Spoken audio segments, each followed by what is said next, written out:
Hello everyone, আজকে আমরা সবাই সকাল সকাল উঠে পড়েছি আর আমরা আমাদের ব্রেকফাস্ট করছি। ব্রেকফাস্ট করতে করতে আমরা ডিসাইড করছিলাম আজকে আমরা কোথায় যাব। এখানে অনেকগুলোই আইল্যান্ড রয়েছে, কিন্তু সব আইল্যান্ডে আমরা ফেজানকে নিয়ে যেতে পারবো না। এই জন্য আমরা ডিসাইড করেছি আমরা কোলার্ন আইল্যান্ডে যাব। সেখানে ফেরি করে যেতে হবে।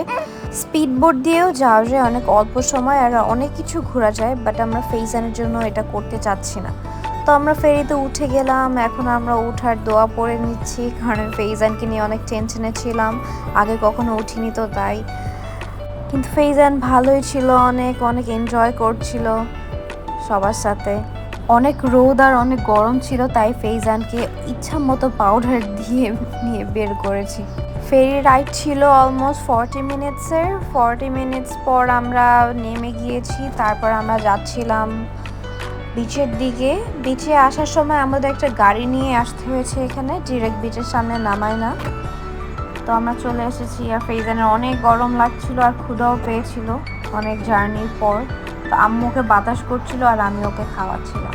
ফাহিম আর মুনিরা ওরা পানিতে নেমেছিল। আমি যেহেতু ফেইজানের জন্য নামতে পারবো না, সেজন্য আমি আর পানির কাছে যাইনি, আমি ওর সাথেই ছাতার ভিতরেই ছিলাম। এই যে দেখা যাচ্ছে ফাহিম আর মুনিরাকে। একটু পানির পাশে হাঁটাহাঁটি করলাম, পানিটা অনেক ঠান্ডা ছিল তাই ভালোই লাগছিল। এখন মুনিরা আর ফাহিম জেটস্কি করবে। আমি জেটস্কি অনেক ভয় পাই, বাট মুনির এটা ফার্স্ট টাইম, এর জন্য অনেক এক্সাইটেড। ওরা যখনই জেটস্কিটা করছিল তখনই কিন্তু ব্যাংককে ভয়াবহ আর্থকোয়েকটা হয়, যেটা আমরা এখানে পাতায়াতে একদমই বুঝতে পারিনি। কিন্তু যখন ওরা জেটস্কি থেকে নেমেছে তখনই আমরা ফেসবুক খুলে দেখলাম যে আর্থকোয়েক হয়েছে। সবার পোস্ট দেখে আমরাও ভয় পেয়ে গিয়েছিলাম যে আমাদের কিছু হলো না, আমরা ভালো আছি আলহামদুলিল্লাহ। অনেকক্ষণ রেস্ট নেওয়ার পর, একটু ছাতা নিচে থাকার পর ফেইজানকে একটু বাইরে বের করলাম। তাও অনেক গরম ছিল, তাই আমার হ্যাটটা দিয়ে ওকে একটু হাঁটাহাঁটি করালাম। আমি একটু আশেপাশে গিয়েছিলাম হাঁটাহাঁটি করতে, এসে দেখি আম্মু তো ফেইজানকে পুরো পাউডার দিয়ে আবারও পুরো শাওয়ার করে দিয়েছে। এই যে অনেক নাইস একটা এনভায়রনমেন্ট ছিল। বিকেলবেলা যাচ্ছিলাম, প্রথমে একটা গাড়ি নিতে হয়, তারপর আমাদেরকে পিয়ারে নামিয়ে দিয়ে তারপর আমরা ফেরিতে উঠে চলে যাব।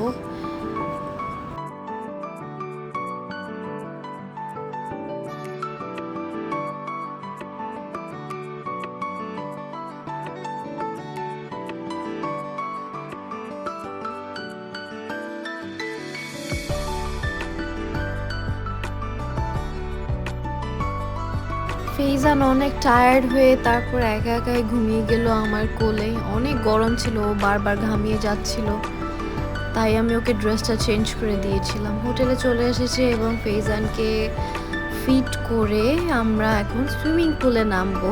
দেখেন ও নিজে নিজে ওর ফিডারটা ধরে খাচ্ছে, কি কিউট মাশাআল্লাহ।